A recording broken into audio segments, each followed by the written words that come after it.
nosso Senhor Jesus Cristo. Bem, a nossa revista, então, estamos no nosso culto de ensino de hoje, que tem a lição de número 25, já foi mencionada aí, que é a última lição, por assim dizer, né? Porque ela é dividida em duas partes. Então, quem foi edificado aí nesse trimestre aí? Dá um glória a Deus aí. Aleluias. Eu acredito que aqueles que prestaram atenção, que se dedicaram, entenderam, né, o título da lição, a supremacia das Escrituras. E foi revelado aqui através de todos os estudos aqui que a Bíblia é superior a todo e qualquer livro disponível aí, né? E verdadeiramente as instruções que foi disponibilizada através dos nossos professores, se você prestou atenção, eu garanto que será de grande valia. Então a lição de hoje é a lição de número 25, que tem o título A Leitura da Bíblia e a Educação Cristã.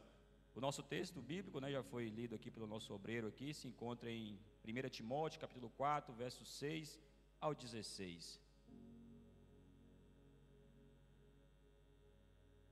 O nosso texto áureo também já foi lido, se encontra em 1 Timóteo, capítulo 4, verso 13, e diz: persiste em ler, exortar e ensinar até que eu vá. Então, esse texto de 1 Timóteo, de toda a sua carta, tanto a primeira como a segunda e também até mesmo a Tito, a gente aprendeu e temos aprendido que elas são cartas pastorais, né? Então ela carrega instruções, ela carrega ensinos profundos de uma capacitação, né, para uma autoridade que aqui na terra é a autoridade suprema. O pastor, quem exerce, né, o pastor, ele escolhe, né, algo digno, algo poderoso. E a carta de Timóteo, tanto a primeira quanto a segunda, é conhecida como cartas pastorais. Então ela vem exortando, instruindo, ensinando aos homens, né, aqueles que desejam esse ministério, a como saber lidar em todas as situações, tanto nas espirituais, como na situação comum do dia a dia, como lidar com pessoas e etc, e etc. A nossa verdade prática, ela também nos diz o seguinte: a leitura e o estudo da Bíblia fortalecem a fé e a comunhão com Deus. Então, repito, a leitura e o estudo da Bíblia fortalecem a fé e a comunhão com Deus. Então, quem tem praticado a leitura da palavra de Deus esse ano aí? E o estudo? Amém. Então, o benefício de você ler, de você estudar, é que a sua fé e a sua comunhão com Deus, ela será fortalecida. E não tem outra opção. Quando você se dedica a ler e automaticamente a estudar, se aprofundar, seja nos seus devocionais, seja vindo no EBT nossa, seja vindo nos cultos de ensino, seja nos seus particulares para com o Senhor, não tem como a sua fé e a sua comunhão com o Senhor não aumentar. Eu sou prova viva disso, né? Eu falo disso por mim. Você também pode olhar para a sua própria vida se você tem exercido isso. Com certeza a pessoa que você é hoje, a comunhão, a fé, a confiança que você tem no Senhor hoje é fruto de que você persistiu, assim como foi lido anteriormente no nosso texto áureo, você persistiu na leitura, você persiste em estudar mais a palavra de Deus e automaticamente isso fortalece a sua fé e a sua comunhão. Graças a Deus. Nossa introdução diz o seguinte: a educação cristã tem como finalidade a formação espiritual e o desenvolvimento do caráter do cristão. A escola dominical, dentre outras, é uma agência educadora no contexto da igreja. A fonte para o ensino é a Bíblia Sagrada, autoridade suprema de fé e prática para o salvo em Cristo. A leitura e o estudo das Escrituras servem de base para o conteúdo programático a ser observado, tanto em sala de aula como fora dela. Então, de forma introdutória, né, nós entendemos ali ao ler que hoje nós vamos observar, nós vamos aprender acerca do que a leitura, que é algo que foi muito enfatizado, né, desde o início do ano. Nós estamos o quê? No ano da palavra, é no ano de ler a palavra. Então, esse é o benefício. A leitura e automaticamente o estudo, né, ele nos torna as pessoas instruídas, ou seja, fazendo jus ao título da lição de hoje, pessoas educadas no padrão bíblico. Então, quando você exerce a leitura da palavra de Deus, quando você se dedica a estudar a palavra de Deus, você é educado, né, no padrão que existe, que a Bíblia nos fornece. Amém? E de acordo, eu queria observar ali a nossa introdução, ela se inicia falando o seguinte: a educação cristã tem como finalidade a formação espiritual e o desenvolvimento do caráter do cristão. Então, eu lembro que eu, né, na minha jornada, no meu início, na minha caminhada, no meu contato para com o Evangelho, foi na Igreja Batista. Isso eu muito pequeno ainda, juntamente com minha família, meu primeiro contato foi com a Igreja Batista. E querendo ou não, para quem conhece ou não, tem suas diferenças, né? O ministério, o Batista com a Assembleia de Deus tem suas diferenças. E lá, então, fiz discipulado, lá eu frequentei EBTs e participei durante alguns anos. Chegou meados da minha juventude, né? Acabei me desviando dos caminhos do Senhor. E lá para os meus 18 anos eu regressei. E quando eu regressei, foi na Assembleia de Deus. Um ambiente, né? Por mais que acredita, professa a fé na palavra de Deus e tem muitas coisas em comum, mas tem algumas coisas também que não são muito comuns. E eu lembro que quando eu cheguei, tive uma reunião com um pastor muito querido lá, talvez a pastora deva conhecer, o pastor Merisvaldo, lá do Extremo Sul, e aí ele ficou sabendo que era o convertido que tinha voltado para os caminhos do Senhor e já era batizado e etc. Ele marcou então uma reunião, logo naquele início ali, para não perder o jovem, ele marcou logo uma reunião no seu gabinete, eu fui lá. Eu lembro que uma das primeiras perguntas que ele fez para mim foi, já que eu tinha aceitado a Jesus ali na Assembleia de Deus, porventura então eu acreditava no batismo com o Espírito Santo. E ele não precisou de muita coisa para ver na minha cara que eu não entendia nada daquilo, porque eu fazia parte já tinha sido batizado, possivelmente fui instruído na altura, mas isso não é algo que é muito enfatizado com a Assembleia de Deus. Eu lembro que talvez porventura eu fiz uma cara de não entender muito, e ele sabiamente me instruiu. Ele começou então a me educar no tocante, como a lição fala, a educação cristã tem como finalidade a formação espiritual. E a partir daquele dia ali, com o pastor Merisvaldo ali naquele gabinete, então eu tive aquele despertar acerca das coisas espirituais. E ali se iniciou então a instrução. Então ele me contou testemunhos, ele me revelou como é que ele foi, o batismo dele no dia, né? A primeira vez que ele foi batizado, me falou de coisas espirituais. E ali eu lembro que eu tive um start, né? Tive ali aquele despertar acerca dessas coisas espirituais. E obviamente ao longo dos anos, ao longo das EBTs da vida, ao longo dos cultos de ensino, a gente foi aprendendo mais, né? Fomos nos formando no âmbito espiritual. Só que a lição também ela continua, e no desenvolvimento também do caráter cristão. Como eu disse, também não é só algo espiritual. Nós vivemos em uma sociedade, nós vivemos, com seres humanos e coisas carnais, e nós vamos lidar com essas coisas. E para isso nós temos então que ter um caráter formado, forjado, nesse ambiente que nós vamos lidar. E isso a palavra de Deus também nos fornece um auxílio. Aleluias! E a continuação da introdução fala o seguinte: a escola dominical, dentre outras, é uma agência educadora no contexto da igreja. Então, nesse contexto nosso aqui, a EBT, nós temos lá no Brasil, chama de EBD, porque pela manhã no domingo, os cultos de ensino, principalmente, é uma agência educadora. Nesse contexto nosso aqui, principal, os cultos de ensino está aqui para nos instruir, para nos ensinar, para nos auxiliar, para nos formar, bons cristãos aptos, entendedores da palavra de Deus. E ela continua: a fonte para o ensino é a Bíblia Sagrada, autoridade suprema de fé e prática para o salvo em Cristo Jesus. Isso aqui é de extrema importância nós entendemos, porque ela se inicia falando que a fonte para o ensino é a Bíblia. Então, por muitas das vezes, a gente talvez ouve os nossos pastores, ouve irmãos, talvez me ouve falando alguma coisa e você grava aquilo. Então, quando você vai citar, fala: não, Gabriel falou alguma coisa. Ou você estudou a lição e fala: não, a lição diz tal coisa. Não, igreja, a fonte para o ensino, para tudo aquilo que você aprender, tem que ser a palavra de Deus. Por mais que o que eu fale seja edificante, por mais que o que a revista proponha é edificante, mas a revelação principal, o mérito, a glória principal tem que ser para a palavra de Deus. Aleluias! E a continuação diz assim, na finalidade da introdução: a leitura e o estudo das Escrituras servem de base para o conteúdo programático a ser observado tanto em sala de aula como fora dela. É outra questão, nós estamos aqui aprendendo como uma comunidade, como uma unidade aqui de pessoas que creem, que professam, que acreditam nas mesmas coisas que é a palavra de Deus. E aqui dentro é muito fácil a gente exercer aquilo que nós temos aprendido. É muito fácil eu amar cada um de vocês, porque vocês me amam. Vocês me amam, igreja? Assim como eu amo muito vocês também. É muito fácil a gente ser generoso na vida de vocês, porque vocês também vão ser generosos na nossa vida. É o que nós temos aprendido. Só que aqui nos propõe observar tanto em sala de aula como fora dela. E aí que isso é de mais edificante, porque principalmente nós temos que observar tudo aquilo que nós aprendemos fora daqui. Porque é difícil você amar uma pessoa lá fora que talvez até tem raiva de você, e talvez até seu inimigo. E nós sabemos que a palavra de Deus fala o quê? A gente orar, para a gente amar esse tipo de pessoa. É esse tipo de pessoa que merece verdadeiramente ali, a gente investir pesado nesses sentimentos, nessas atitudes. Então, que nós possamos observar, ou seja, podemos praticar, tanto aqui dentro, é óbvio que nós temos que fazer isso aqui, mas principalmente lá fora, porque esse testemunho você não tem a noção, ou talvez você tenha a noção do que isso pode verdadeiramente proporcionar ali em um contato para com esses momentos. A glória a Deus. Então, fazendo jus também ao nosso título, a leitura da Bíblia e Educação Cristã, vale a pena também a gente entender o que é educação, né? E educação, quando a gente pesquisa de forma resumida, assim, é um ato de instruir. Então, quando você instrui, né, e temos pais aqui, mães também, então a gente tem uma certa facilidade de entender. Quando você está instruindo, você está educando, né? Então, assim, para um melhor entendimento, né, no sentido mais amplo da palavra educação, significa o meio em que hábitos, costumes e valores, né, são transferidos de uma geração para outra geração.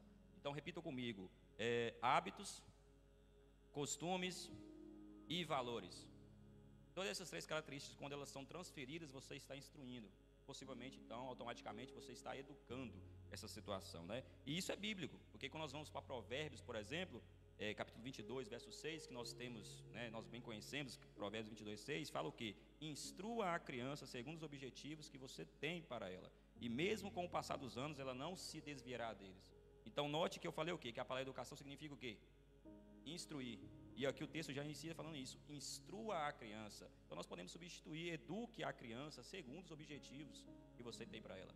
E os objetivos que nós temos é o quê? É bons hábitos, é bons costumes, né? São bons valores que nós passamos para as crianças.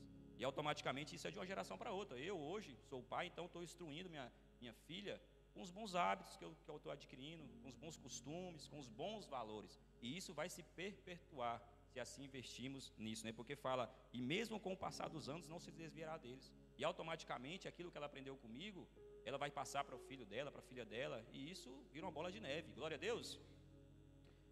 O interessante, quando também nós vamos para a palavra de Deus, por mais que eu citei aqui, mas quando nós vamos para a palavra de Deus, nós observamos isso nos evangelhos ali, né? Nós vemos que aquilo que os apóstolos aprenderam, né, com Cristo, eles também tiveram a responsabilidade, né, tiveram a ordenança da parte do Senhor lá em Mateus, lá na grande comissão. O Senhor falou isso com eles. Eles também ensinarem aquilo que eles aprenderam da parte do Senhor. Então, essa questão de geração em geração, o interessante é que já passou 2000 anos, né? Mais de 2000 anos, e cá estamos nós. Aprendendo o quê? Aquilo que os apóstolos aprenderam com Cristo. Então já se passou muitas gerações e nós estamos aqui investindo nisso. Então nós temos aprendido o quê? Bons hábitos, bons costumes e bons valores. Amém? Glória a Deus. Avancemos então. O nosso primeiro subtópico é a Bíblia e o livro texto da escola dominical. O primeiro subtópico é o currículo adotado. Eu convido a igreja a estar me auxiliando no 1, 2, 3.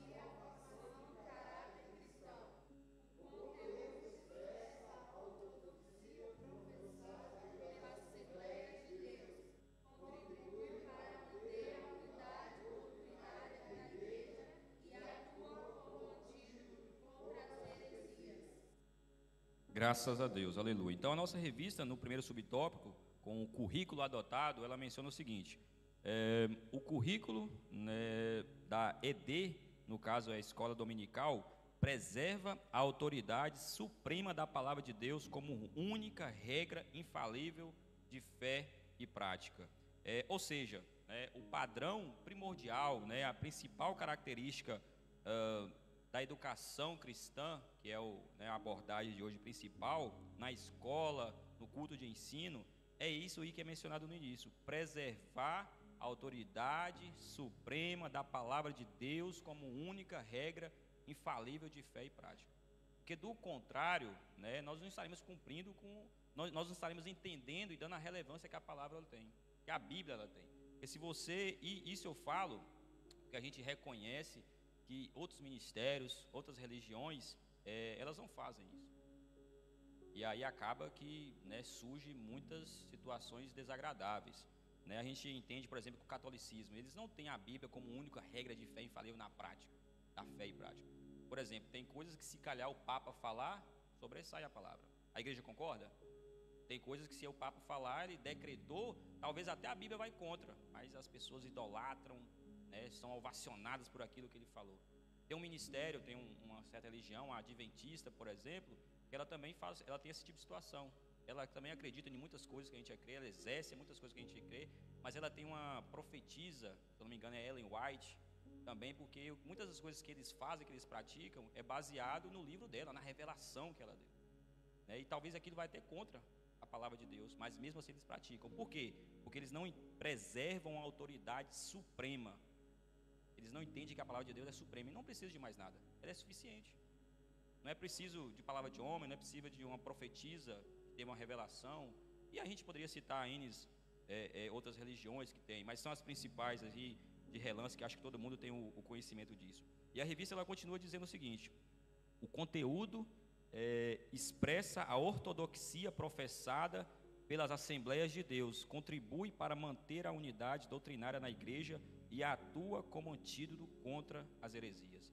Então, o fato de as Assembleias de Deus, vamos puxar a nossa sardinha para a gente aqui, o fato da Assembleia de Deus ela preservar a autoridade suprema da palavra de Deus como única regra de fé, né, e prática, é justamente atuar contra o antídoto, o quê? Contra as heresias. Porque o que é uma heresia, né? Como é que surge então essa heresia? É quando tem porventura duas fontes. A gente observa então que existem heresias na católica, por quê? Porque ela juntou duas fontes. Juntou a Bíblia ali, um pouco da Bíblia. O que heresia é isso? É um pouco da Bíblia ali distorcida, agregada com outra fonte, e aí surge um entendimento, um conhecimento equivocado. A mesma situação se aplica, por exemplo, na Adventista também, a questão da heresia, por quê? Por causa disso.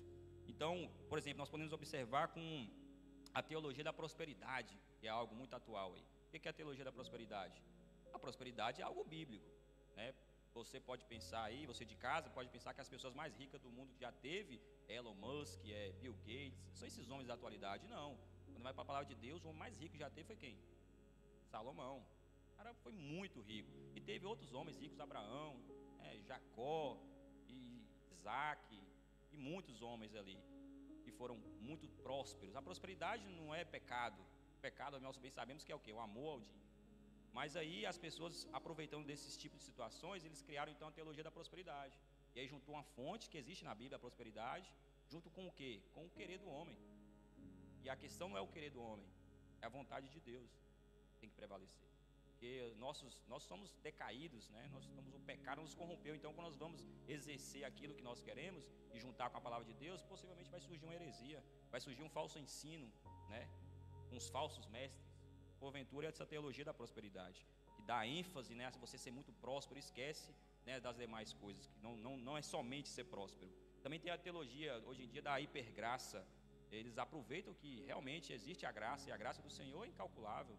Ele entregou seu Filho, por mim e por você que não merecia. É uma graça incalculável. Mas eles pegam, por exemplo, a hipergraça e misturam com a vontade do homem. E aí eles falam, vem do jeito que você está, fica do jeito que você está, porque aqui é muita graça. A gente não liga para isso. E não é basicamente isso. Nosso Deus também ele tem limites, ele tem regras, ele tem, né, estatutos para isso, para alcançar essa graça. Aleluias. E tem uma pessoa, ou melhor, um ser que ele é muito bom em heresias, né, já que estamos falando, que é quem? Satanás, o diabo. A gente sabe que na queda ele surgiu ali com um falso ensino, perturbou, mudou a palavra. Mas quando a gente vai lá para Mateus, capítulo 4, versos 5 e 6, que é a tentação do Senhor Jesus, é dito o seguinte: então o diabo, na segunda tentação, então o diabo o levou à cidade santa, colocou na parte mais alta do templo e lhe disse: se és o filho de Deus, joga-te daqui para baixo, pois está escrito. O diabo entende de Bíblia, viu, igreja? Eu arrisco a dizer que talvez ele entenda muito mais do que muitos de nós. Talvez nessa tentação que teve aqui, muitos de nós cederia facilmente. Mas aí ele continua então: ele dará ordem aos seus anjos a seu respeito, e com as mãos dele o segurarão, para que você não tropece em alguma pedra. Esse é um texto que está na Bíblia, está lá em Salmos 91, né? Um texto aí que a gente vai nas casas das pessoas, a Bíblia está aberta, muitas pessoas já decoraram, né, de tanto ler e reler. E o diabo então ele entende de palavra, ele sabe da palavra. Então isso também é um incentivo, né, abrindo um parênteses aí, para nós também aprendermos da palavra, porque o nosso inimigo ele também entende, né, da arma que nós temos. E se você porventura não entender, facilmente você cairá na tentação. Mas a gente entende que Jesus, eu acredito que ele frequentava a EBT da ADEF, viu? Eu acho que ele frequentava, porque ele dá a resposta. Lá no verso 7, né, do capítulo 4, ele fala, Jesus lhe respondeu, também está escrito, não ponha à prova o Senhor, o seu Deus. Então temos que estar capacitados, munidos, né, alicerçados no entendimento da palavra de Deus, para quando vir esses engraçadinhos aí, esses gadarenos aí da vida, a gente está apto, né, a poder responder, né, da altura que a palavra de Deus nos fornece o entendimento. Então, isso é de extrema importância no currículo, entender que a palavra de Deus ela é a nossa regra infalível de fé e também prática. Glória a Deus, igreja. Vamos avançar. A prática pedagógica. Convido a igreja também, está me auxiliando. No 1, 2, 3.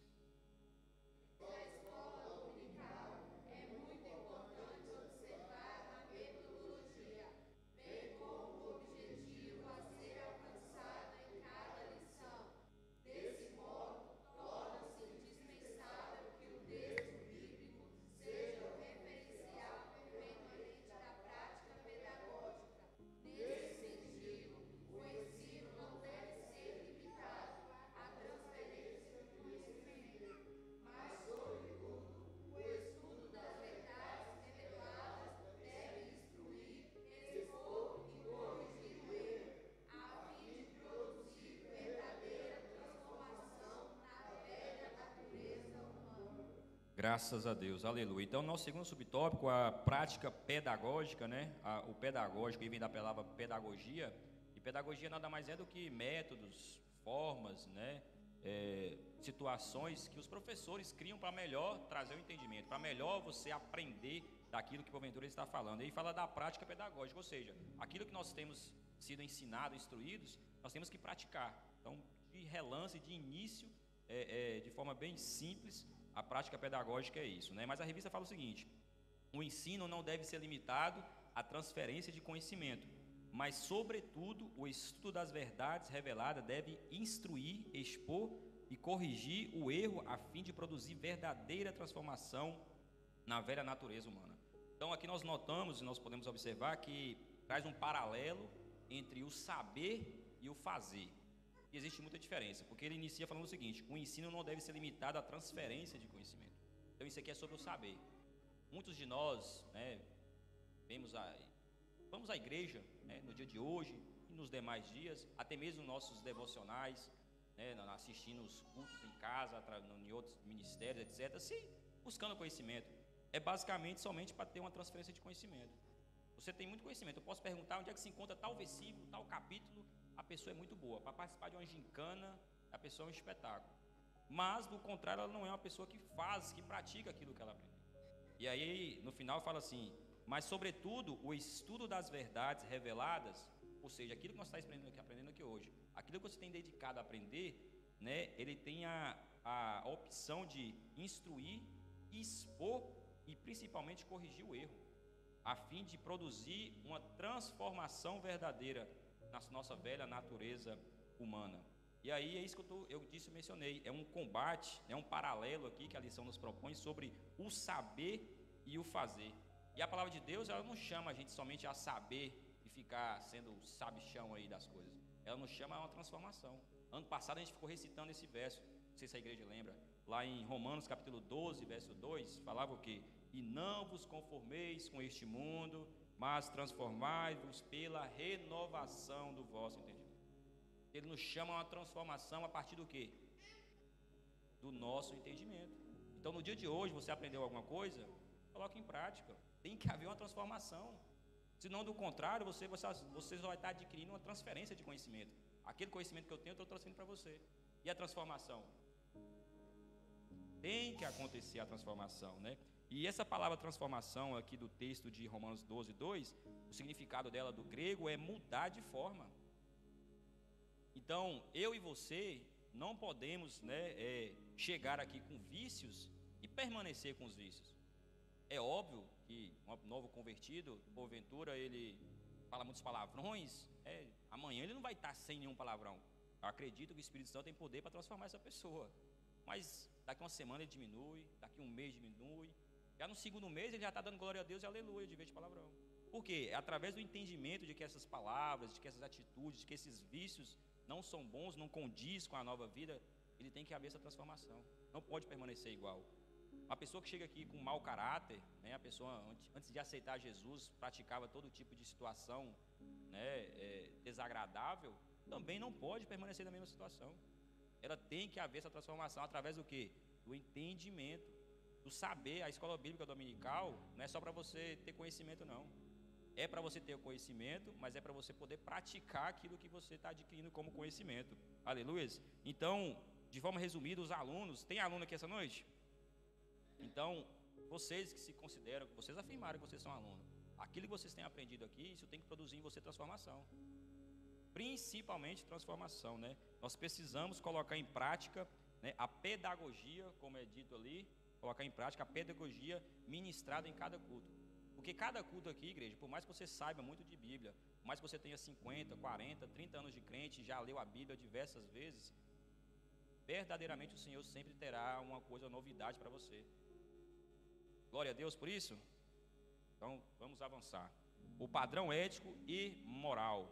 A igreja também me auxiliando, por favor, no 1, 2, 3.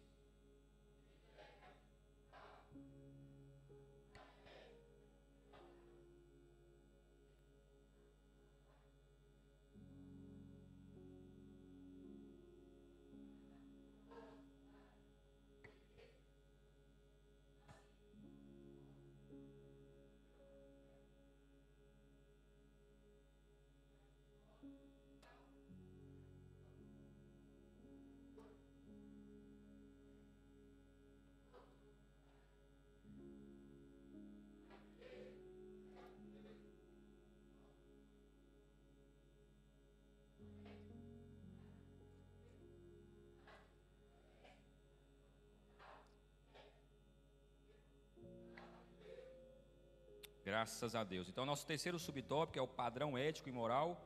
E a revista ela fala o seguinte: a Bíblia é a principal fundamentação para a ética e a moral cristã. Então, novamente, ela fala que além da Bíblia, porque a Bíblia é suprema, então no âmbito ético, no âmbito moral, também a Bíblia ela é a nossa fundamentação.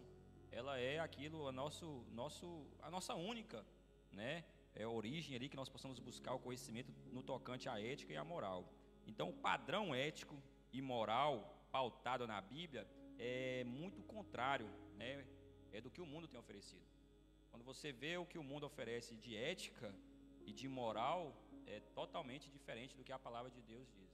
E é de extrema importância, então, nós exercemos então o que? O estudo para nós aprendermos se nós estamos pautados no que a Bíblia diz ou no que o mundo tem nos oferecido. Porque observamos as crianças, por exemplo, eles passam muito tempo deles, mais tempo deles se calhar na escola secular. E lá os professores, a educação, a liturgia ali, está ensinando muitas coisas da ética moral, da ética e da moral, por assim dizer. E o que você tem investido? Você só tem se contentado, por exemplo, em levar para a salinha das crianças? Você tem investido em instruir as suas crianças também? Para elas entenderem o que a ética, o que a moral bíblica tem ensinado.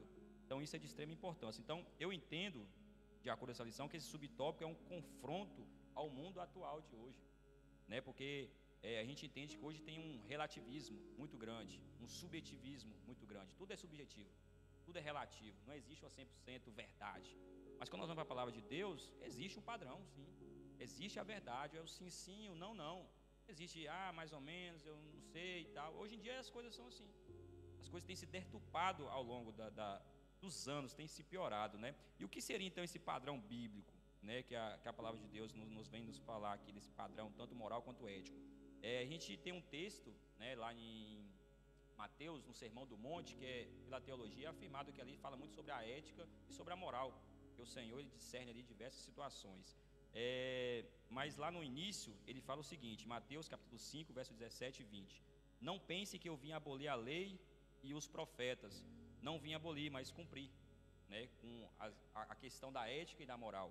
E aí ele continua 18: digo a verdade, enquanto existir os céus e a terra, de forma alguma desaparecerá da lei a menor letra ou o menor traço, até que tudo se cumpra. E no verso 19: todo aquele que desobedecer a um desses mandamentos, é relacionado muito à ética, muito à moral, ainda que dos menores, e ensinar os outros a fazerem o mesmo, será chamado menor no reino dos céus. Mas todo aquele que praticar e ensinar estes mandamentos, será chamado grande nos reinos dos céus. E lá o Senhor traz uma perspectiva acerca de várias situações. Ele fala sobre divórcio, né, sobre o adultério, ele fala sobre a vingança, sobre a oração, sobre a esmola. Ele fala de diversas situações que, no tocante à nossa ética, à nossa moral, nossas atitudes perante essa situação, vão ser reveladas. Então, de resumo, no que acabamos de ler, o padrão bíblico é obedecer a palavra de Deus na sua totalidade, tanto na ética quanto na moral. Nós temos que obedecer na sua totalidade, porque ele fala no verso 19: todo aquele que desobedecer a um desses mandamentos, ainda que dos menores, e ensinar, é todos, né, que obedecer a um de seis desses mandamentos. Então nós temos que obedecer a palavra de Deus na sua totalidade, porque do contrário, se você não obedece na totalidade a palavra de Deus, ou não busca obedecer na totalidade, nós estaremos sendo relativos. Você vai observar: isso aqui eu consigo obedecer, isso aqui eu não concordo, isso aqui para mim faz sentido, isso aqui eu não faço. Você também está sendo relativo, você está sendo subjetivo, você está retendo aquilo que para você faz sentido. E a questão não é o que faz sentido para você, não é o que você concorda, é o que a palavra de Deus diz. É sobre isso. E nós precisamos ter essa revelação, porque, como eu disse no início, a Bíblia é a principal fundamentação para a ética e a moral. Então não é o que você acha, não é o que você pensa, não é o que você entende, é o que a palavra de Deus está dizendo. E isso vai contra o mundo, e glória a Deus por isso. Aleluias, igreja. Avancemos então, nosso segundo subtópico, a educação cristã e a formação de leitores da Bíblia. O primeiro subtópico é o conceito de educação cristã. A lição vai nos dizer o seguinte: a palavra educação vem do latim educare, que significa literalmente guiar, instruir, conduzir para fora. No texto do Novo Testamento, destaca-se a palavra grega paideia, com o sentido de instrução. O dicionário bíblico Wycliffe assegura que, quando aplicado às crianças, a palavra tem sentido de treinamento e correção. No caso de adultos, se refere aos que desenvolvem a alma, corrigindo erros e controlando as paixões. Em virtude disso, a educação cristã se fundamenta na revelação divina. Seu livro-texto é a Bíblia e a sua ocupação é o ensino sistemático e contínuo das doutrinas. Glória a Deus, aleluia, bíblicas. Então, o nosso subtópico, do tópico número 2, conceito de educação cristã, a revista fala o quê? No texto do Novo Testamento, destaca-se a palavra grega paideia, com o sentido de instrução. Então, esse é o conceito da palavra educação.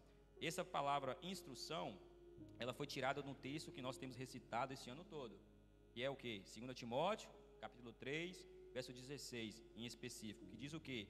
Toda escritura divinamente inspirada é proveitosa para ensinar, para redarguir, para corrigir, para instruir em justiça. Então essa é a palavra paideia, que traz o sentido de educação.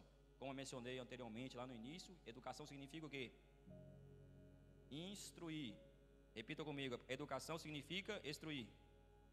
Amém. Então essa é a versão ARC, como também foi mencionada pelo nosso evangelista Vandes aqui no início, é a versão ARC que nós temos lido, né? Nós, para ter um melhor controle aqui de todo mundo decorar o mesmo texto. Mas na versão NVI também usa o mesmo sentido, né? O final do verso fala o quê? Para a correção e para a instrução na justiça. Quando nós vamos também para outra versão mais contemporânea, com melhor entendimento, NTLH, ela finaliza dizendo: corrigir as faltas e ensinar a maneira certa de viver. Então ela substitui a palavra instrução, que é paideia, pela palavra ensinar. No final das contas, a gente tem o mesmo entendimento. Mas quando nós vamos para King James, que de acordo com os teólogos aí, é uma das versões que são mais fiéis na tradução, ela usa a palavra educação mesmo, né, confirmando o que a revista nos propõe. Ela diz então, na 2 Timóteo 3,16 da King James: toda a escritura é inspirada por Deus e útil para o ensino, para a repreensão, para a correção, para a educação na justiça. Então, de forma resumida, de acordo com o que eu já falei aqui, o conceito de educação cristã é instruir o outro. Então, todas as vezes... E vocês entendem o que é instrução? Todo mundo acho que tem uma certa noção do que é instruir os outros. Então, isso é educação. Então, e o que seria, né, para poder melhor o entendimento, o que seria uma instrução, ou instruir, o ato de instruir? É uma boa definição, ensinar as pessoas, ou o indivíduo, no caso também, através do conhecimento, a enfrentar e resolver os problemas em diversas situações. Então, quando você instrui, quando você ensina, quando você educa, né, uma pessoa, ou no caso a igreja como um todo, você está dando conhecimento para quando chegar um problema, essa pessoa ter a capacidade de enfrentar e de poder resolver isso. Se eu não me engano, eu acho que é nosso pastor, vocês podem depois estar me corrigindo, ele fala que acho que ele mede o homem pela capacidade de resolver problemas. Tem essa situação, né? Então, basicamente isso. Porque o nosso pastor, ele já entendeu esse mistério aqui. Então, ao longo dos anos, ele tem instruído a cada um de vocês, né, a poder enfrentar e resolver os problemas. Ou seja, ele tem educado a igreja. Amém? Então, a lição ela nos propõe dois exemplos. Ela fala que, primeiro, com as crianças. Ela fala o seguinte: o dicionário bíblico, Wycliffe, assegura que, quando aplicada às crianças, a palavra tem sentido de treinamento e correção. Então, é isso que eu outrora disse aqui. Todas as vezes que nós treinamos, e nós corrigimos possivelmente uma criança, você está dando conhecimento para ela enfrentar, né, e resolver os seus problemas. Eu agora sou pai e eu estou na fase agora de treinar minha filha, corrigir ela a andar. Ela está dando aqueles, começando a andar, eu falo, não minha filha, não tenta assim não que você vai cair, apoia nos móveis. Eu tenho treinado ela a começar dessa forma. E isso ela está fazendo o quê?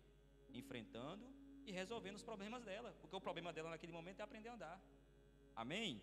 A segunda característica que é proposta também é depois com os adultos, né? E a revista propõe o seguinte: no caso de adultos, se refere ao que desenvolve a alma, corrigindo erros e controlando as paixões. Ô igreja, eu não sei vocês, mas eu todo dia tenho que corrigir meus erros e controlar as minhas paixões. Mais alguém assim? Porque todos os dias. E isso, quando eu estou, né, através da palavra de Deus, que eu entendo da palavra de Deus, o que eu entendi já da palavra de Deus, e eu busco então corrigir os erros, porque eu sei agora o que é um erro, né? E aí eu vou em busca de corrigir esses erros. Eu sei agora que as minhas paixões não são boas, os meus desejos não são bons, a concupiscência que habita em mim não é boa, e eu vou atrás de corrigir isso, né? É porque eu já fui instruído, eu fui educado para isso. E aí agora o que eu vou fazer? Eu vou enfrentar isso, porque nós temos que enfrentar nossos erros.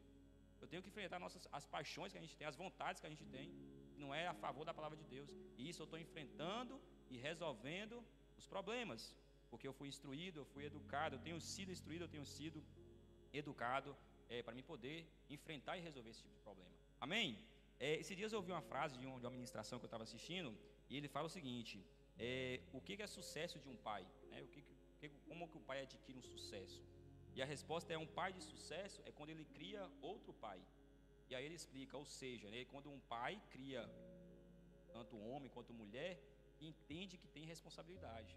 Porque do contrário você vai criar então filhos mimados, né? A pessoa até fala assim: meu filho é educado, meu filho me respeita e isso, mas está com 50 anos, está com 30 anos, 40 anos dentro de casa, morando com os pais. Ou então até mesmo casa, vai ter a vida lá fora, mas sempre depende do pai. Não é uma pessoa responsável. Dá um problema, já liga. E não quer dizer que nós não podemos contar com os pais para situações. Mas tem situações que cabe a nós resolver, mas mesmo assim liga para o pai, corre para o pai, para a mãe, quer tentar resolver, colocar no meio do relacionamento, em meio de situações. Então, infelizmente, esse pai e essa mãe não teve sucesso, porque criou um filho mimado. E nós fomos chamados para poder ter sucesso quando você cria pessoas responsáveis. Homens e mulheres entendem, né, que tem uma responsabilidade. E isso vai muito de acordo com o que é proposto aqui, né? O conceito de educação cristã. Você instruiu, você educou para quê? Para ele entender o problema e principalmente buscar resolver o problema. Aleluia, glória a Deus. Então vamos avançar. O tempo não nos espera. Objetivos da educação cristã.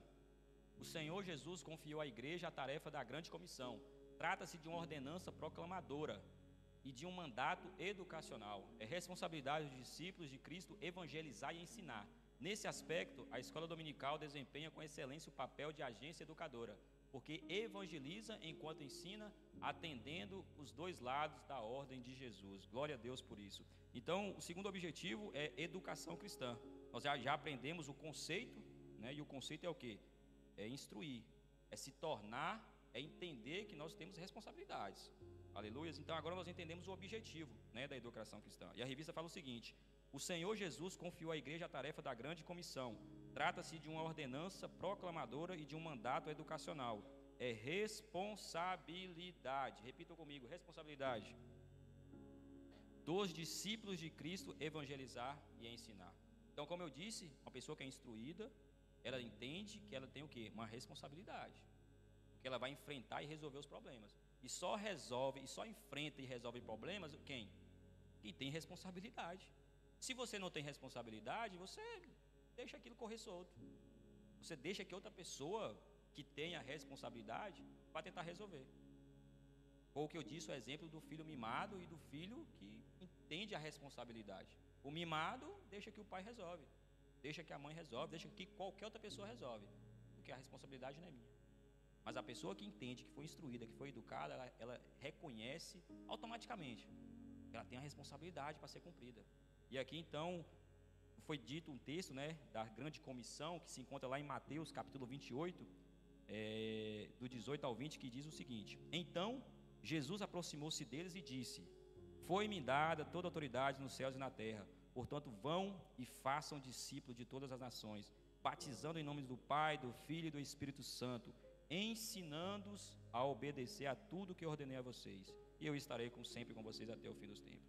Então, esse texto é o texto sobre a grande comissão, que nós sabemos, né? E eu disse anteriormente, né, sobre o sucesso, né, de ser um pai. É o quê? Criar pessoas com responsabilidade. Homens e mulheres que entendem que têm responsabilidade. E nesse comissionamento aqui que Jesus deu, a atitude é aplicada neste momento. Porque Jesus, ele instruiu, ou seja, ele educou durante aquele período que ele caminhou com os discípulos a serem como ele. Então ele, meus filhos, faça assim, vocês têm isso, têm aquilo. E nesse comissionamento ele diz o quê? No verso 20: ensinando-os a obedecer a tudo que eu ordenei a vocês. Essa é a responsabilidade que eu e você tem. Tem discípulo aqui hoje de Cristo? Então esse aqui é a responsabilidade minha e sua. Nós, né, temos que ensinar a obedecer tudo aquilo que o Senhor outrora, através da palavra, nos ensinou.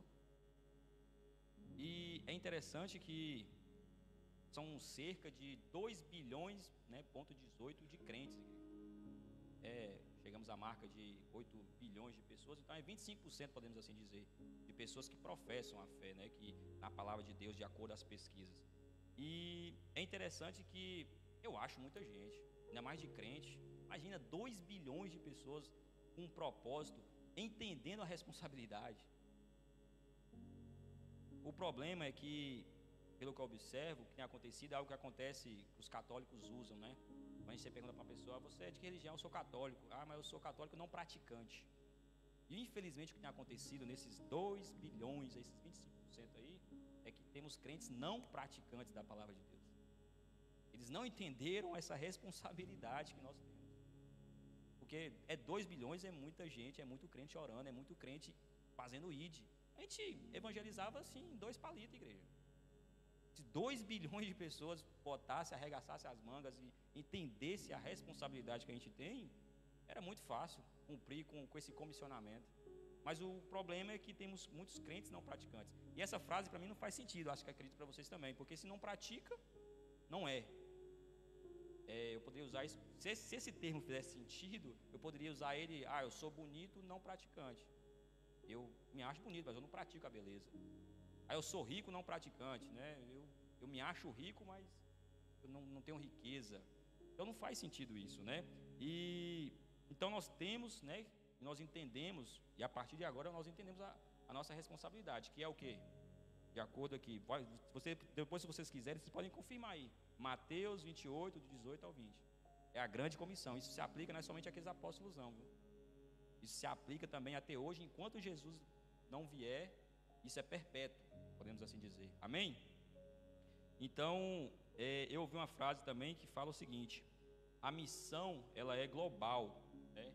Mas que nós possamos começar no local mesmo. Porque já pensou se na ADEF tivesse sido aplicado esse entendimento de que não, a missão é só global, vamos pelas nações, só pelas nações, e ele não tivesse começado aqui no local? Primeiro de tudo, nem ia ter pessoas para ser enviada.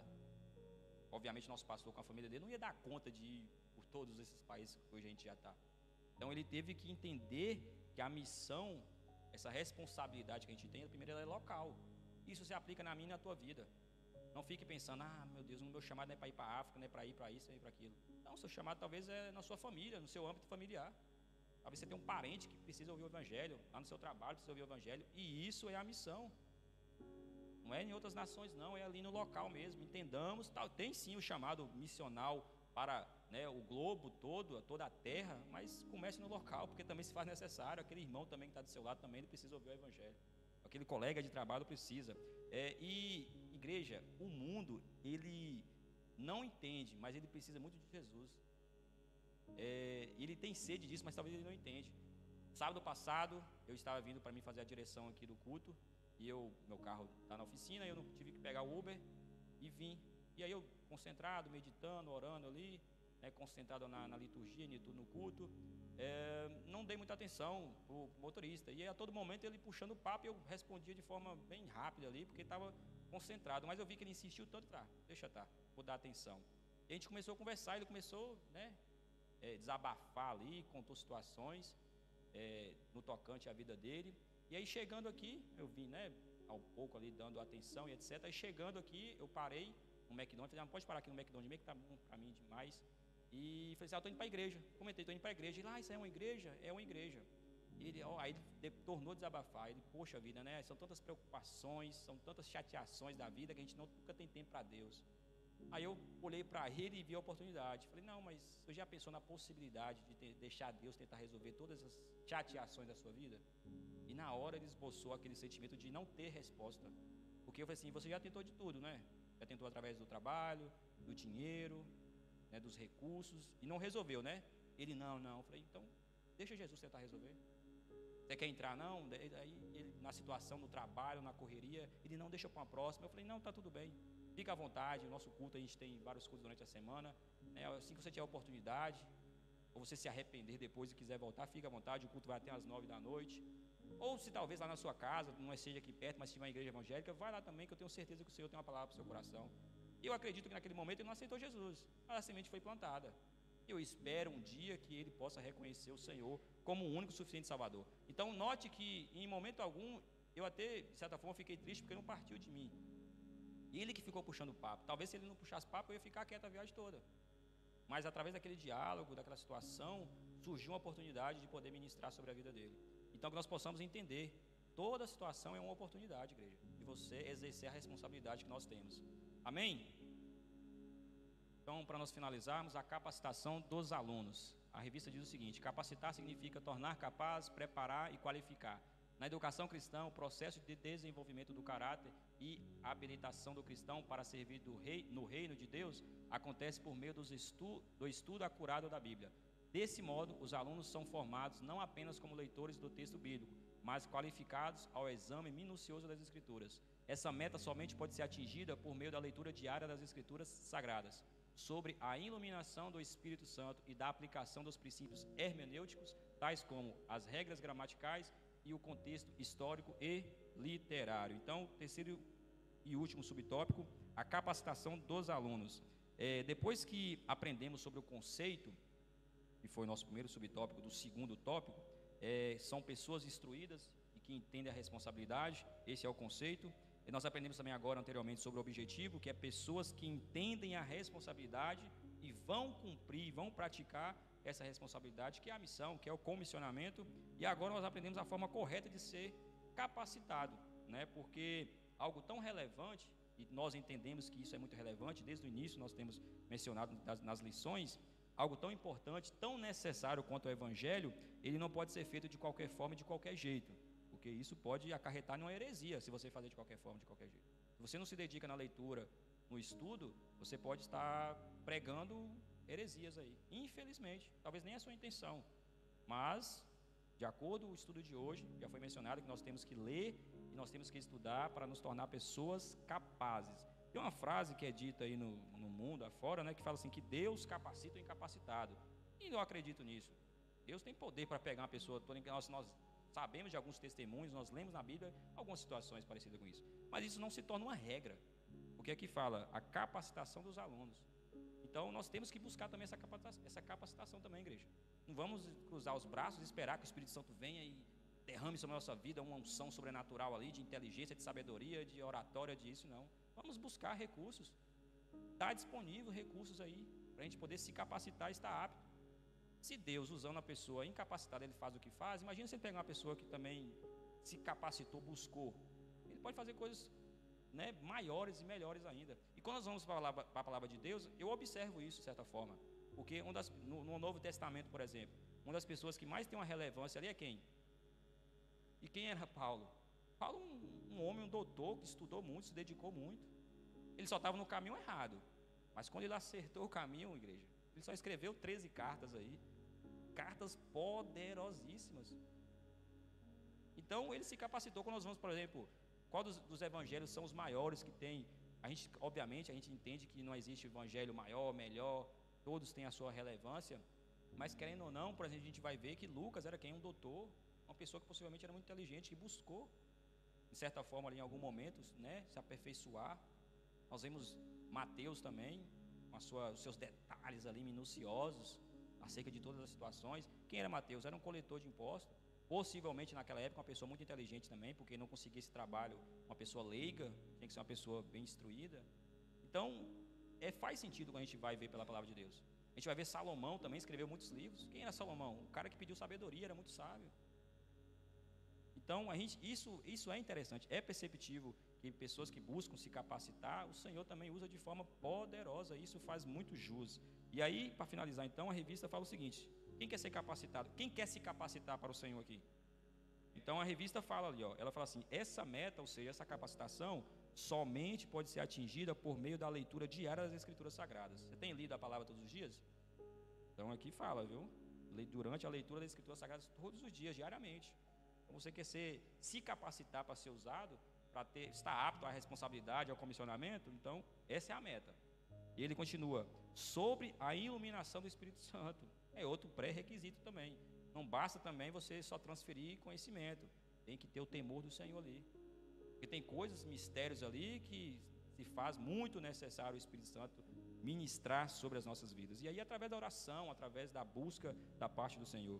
E aí finaliza falando: e da aplicação dos princípios hermenêuticos, tais como as regras gramaticais e o contexto histórico e literário. Nós aprendemos, né, nas lições anteriores como aplicar esses princípios hermenêuticos, gramaticais, contextos históricos e literários, e como isso vai proporcionar um melhor entendimento. Você vai estar diante de um texto, de uma carta, de, né, qualquer situação da palavra de Deus ali exposta, e você vai ter uma melhor compreensão. Então, se você quer ser capacitado, quer se capacitar e melhorar o seu desempenho, cumpre somente com essa regrinha básica aqui que foi mencionada. Eu tenho certeza, meu querido, que você será muito usado nas mãos do Senhor. Glória a Deus. Próxima aula, para a gente finalizar esse trimestre poderoso, é a lição de número 26, que tem como título: a leitura da Bíblia deve ser diária e graças a Deus. Agradeço a minha oportunidade desde já, agradeço a vida de cada irmão que se encontra aqui. Minha oração é que essa palavra possa ministrar o teu coração, possa instruir você, né? Possa produzir em você educação cristã, e você possa sair daqui com mais vontade, com mais querer da parte de Deus. A você de casa também agradeço por estar aqui conosco até agora. E passa a palavra para quem de direito, para o nosso evangelista Romeu Ramos, que estará dando finalidade ao nosso culto. Deus abençoe a igreja.